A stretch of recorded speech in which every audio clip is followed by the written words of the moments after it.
Welcome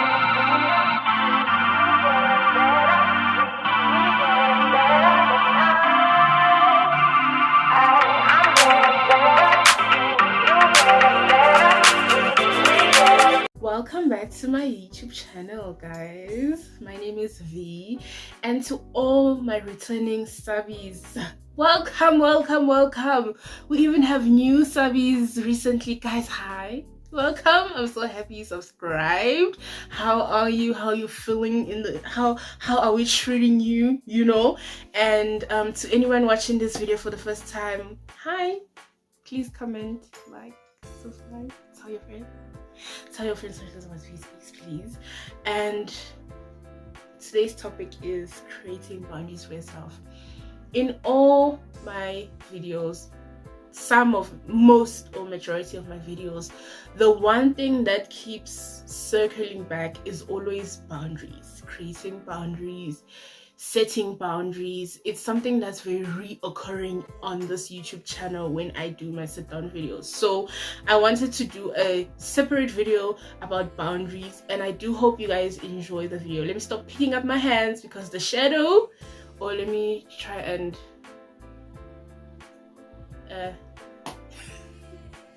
but anyway, guys, what are boundaries? What do you guys think boundaries are? To me, boundaries is when you enforce a sense of kind of like, I don't know what's another word for boundaries, but like when you tell people you don't like when they do specific things, and you tell people, like, there's different kinds of boundaries, right? But like for me, it's when you really like tell people, I don't like when you do this, stop doing this. You are able to say no.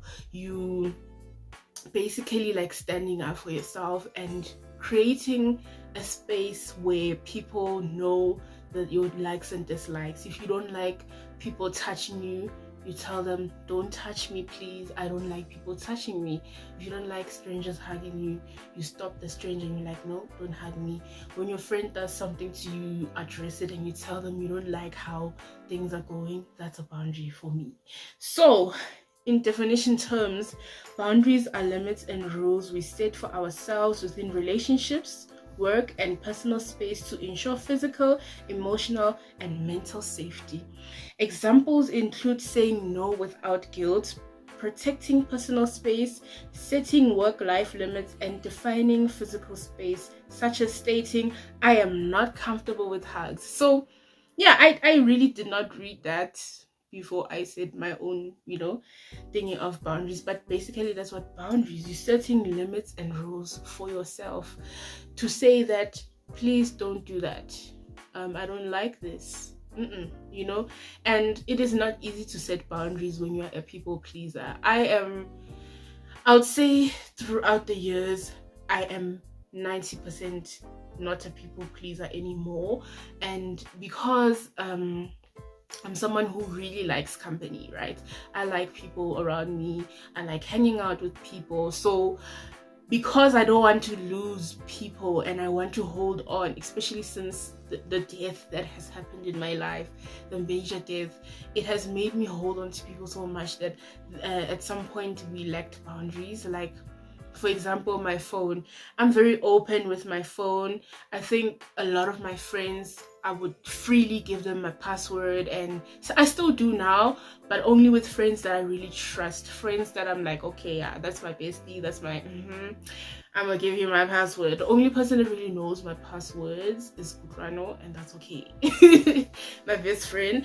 But like, it used to be like all my friends, and I used to just give my phone, but now I'm like, I hold my phone. I have personal space with my phone. I'm not just gonna give it to anyone, put it anywhere, because I trust everyone. So that was one of my big boundaries. So I'm gonna give you different categories of boundaries, meaning different types of boundaries and examples of those boundaries. We'll start with physical boundaries. These relate to your personal space, body, and physical environment. One example is I need a moment of silence when I first get home. So yeah, my mom used to have those moments. She used to sit in the car for like 30 minutes before she came inside the house, because she knew that I was gonna be like, girl, this is what happened today. And me, I used to love like chatting it up with my mom. So she would sit in the car. Even my dad sometimes he sits in the car. So yeah, I want a moment of silence when I get home. And she also used to be like, can you shut up for 5 minutes? Like, can we keep quiet in this place for 5 minutes? That's a boundary. That's a physical boundary. Please don't go through my personal desk drawers. Or when your friends are visiting in your house, please don't go in my room. Yeah, don't open the fridge. Don't open the cupboards if you know we're not friends like that. Things like that. I'm not comfortable with hugging. I prefer handshakes. That's one of the things that I definitely am. I don't hug me. If I don't know you, I'm not gonna hug you.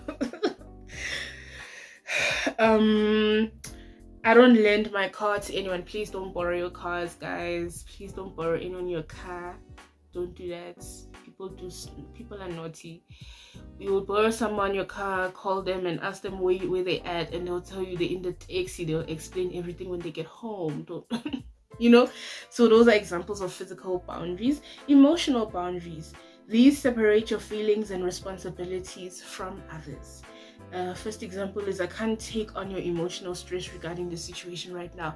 Guys, we all go through so many things in our lives and we do want to be there for our people, but sometimes you do have to communicate with a person that, you know what, for now we're both going and we can't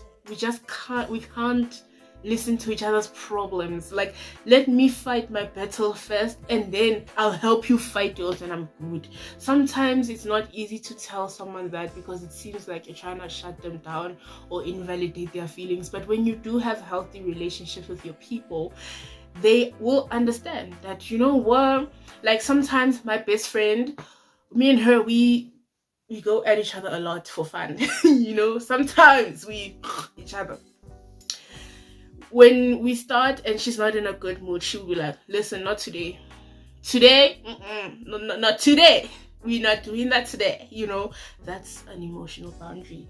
I need to separate my feelings from your feelings. Yes. That's also another emotional boundary. And then there's a time and energy boundary. Who would have known that you need to set time and energy boundaries? Sometimes your time is not everyone's time. And recently I've learned that, like, sometimes I don't want to take a walk. I don't want to go out. I don't want visitors. And it takes a lot for me to tell my people that. But like sometimes I'm just like, oh, Jomi, I need to sleep. I need to be alone. Charlotte, you know, examples of these define how you spend your time and protect you from burnout. I will not be answering work emails on weekends. Boundaries, time boundaries. I mean, they're not paying me for answering them emails on weekends, you know. I can only talk for 5 minutes. I need this evening to myself to recharge. If you keep interrupting me, I will end this call. So there is emotional boundaries, physical boundaries, and energy and time boundaries, right? So I hope you guys get what I'm saying in terms of that. So how do you guys know that you have weak boundaries? Have you ever thought about it and be like, you know what, yes, I'm a boundaries, I'm a shaky, like if boundary I say, like there's no wall anymore, you know, now there's an empty space where people can just run and stamp on the grass being you. So you have difficulty saying no. You routinely say yes to requests you do not want to do, leading to overcommitment, overload, and burnout.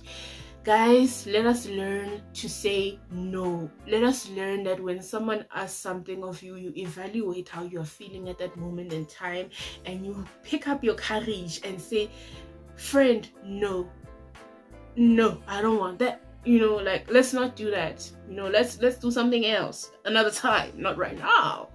Or borrowing things, no, I can't borrow you that. Buy me this, no, I'm not gonna buy you that.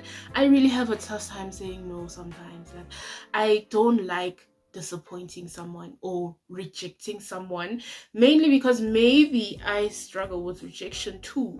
So I don't want people to feel what I have once felt. So it's really hard for me to say no sometimes. No, I say no a lot, but like, sometimes when you love somebody so much, it is not easy to say no. Chronic resentment. You feel angry or bitter after agreeing to help others, often because you are a people. So yeah, when you are a people pleaser, you do harbor things for people that, oh my gosh, I'm always doing 1 2 3 4 5 for this person, and why do they never reciprocate that energy for me? Like, I never have boundaries with this person. I'm always saying yes. I'm always there for them. But then when it's my time, when they are supposed to reciprocate that feeling with me, why are they failing to do something for me? And usually when you do things for someone, they're always big things. And then when it's time for them to reciprocate, it would be a small thing like, hey Chomi Kupa, can I please have 10 rand? Like, I need 10 rand right now, it's an emergency. And then that person who you've given 500 rand on your payday every month, they're struggling to give you 10 rand, so these things do harbor resentment. You do get angry that, why are they not just like me? And that's the problem with not being able to set boundaries and doing things for people. We always do things for people under the guise that they will also do the same for us.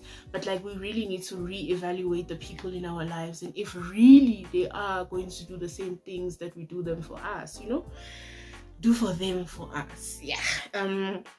Taking responsibility for others' emotion. You feel obliged to manage or fix how others feel, and you apologize for having your own needs.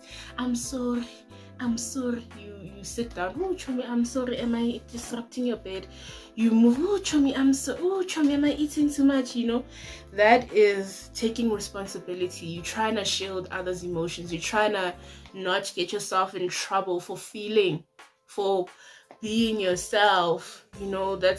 That's taking responsibility for other people's emotions. You never think about how you're feeling. You never think about me. You never think about how am I doing, how that person's actions are affecting me. Instead, you're apologizing just to make things go well, and that is not healthy. And then how to start enforcing boundaries. Number 1, identify your limits. Like I always say, assess at that moment and that time. Tell that person, can you give me 5 minutes to think about this, then I'll get back to you. Give me a day.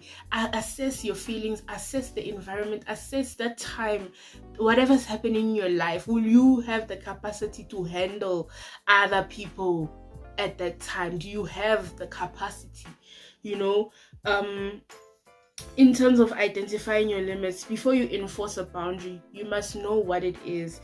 Reflect on resentment. Notice where you feel drained, resentful, or overwhelmed. These are areas where boundaries are likely needed.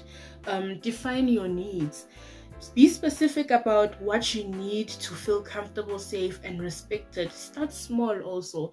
Don't try to revamp all relationships at once. Start with one small, manageable boundary.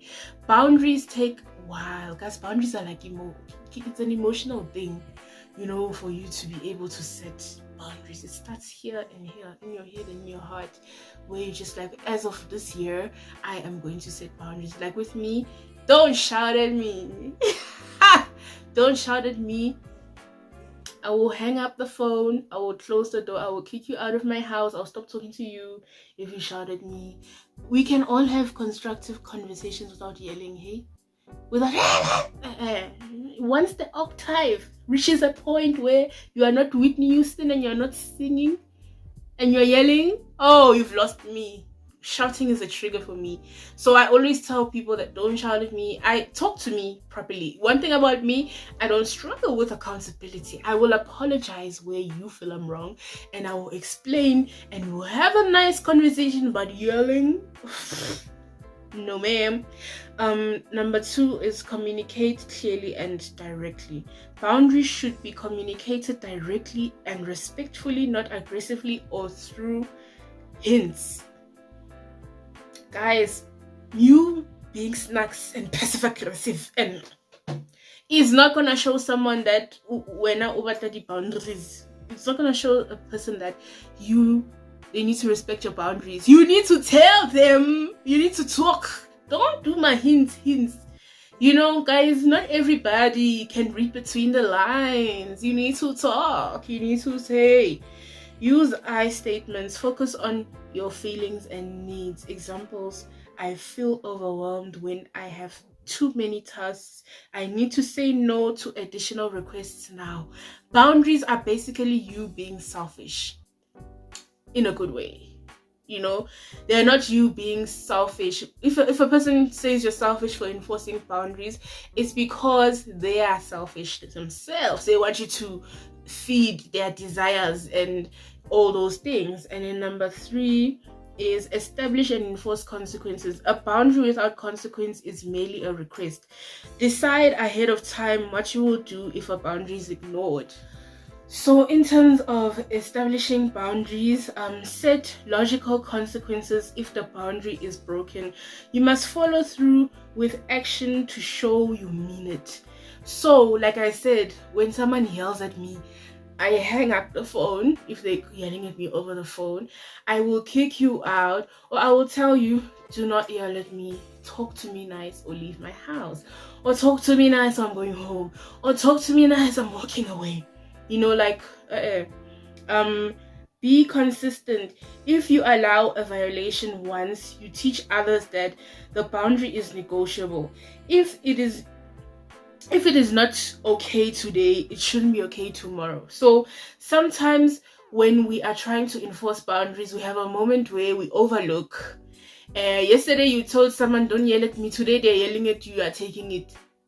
That's basically you being consistent and being like, you're doing it again. You yelled at me yesterday and now you're yelling at me today. Therefore, hang up the call, walk away, kick a person out of your house.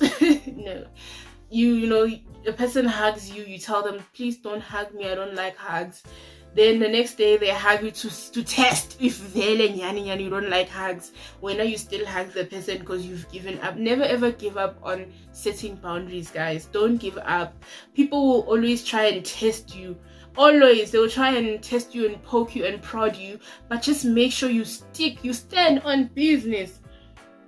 And then lastly, manage your reactions. Stay calm. Keep your emotions in check to ensure your message is heard rather than leading a defensive argument. Sometimes when you are a very calm person or in a situation, a person will provoke you. They will throw a stone and hide their hands. You will start yelling and crashing out and screaming. And then the person will be like, you see how she is? Yes. I told you that she's like this. Because people just like provoking you. Like, people like testing you. People like seeing how you will react when they do something to you. So always make sure that you are calm. You hold that anger in, but also take it out in a way that, you know what, it'll be like, okay, sharp. But guys, crashing out is also not bad. You can still crash out, but like just time and place sometimes, prepare for pushback. People may react negatively to new boundaries. This is normal and does not mean you should stop. Yes, people will huff and puff and become Beyonce when you now enforcing boundaries. And if a person is like that for too long and they're not understanding, I think that's just a sign that time is up in that relationship. So I hope you guys did enjoy this 18-minute video. And if you've reached this point, comment a heart that is blue or yellow or whatever colors that I'm wearing on here, black, blue, yellow, whatever. And yeah, comment, like, subscribe, tell your friends. Bye.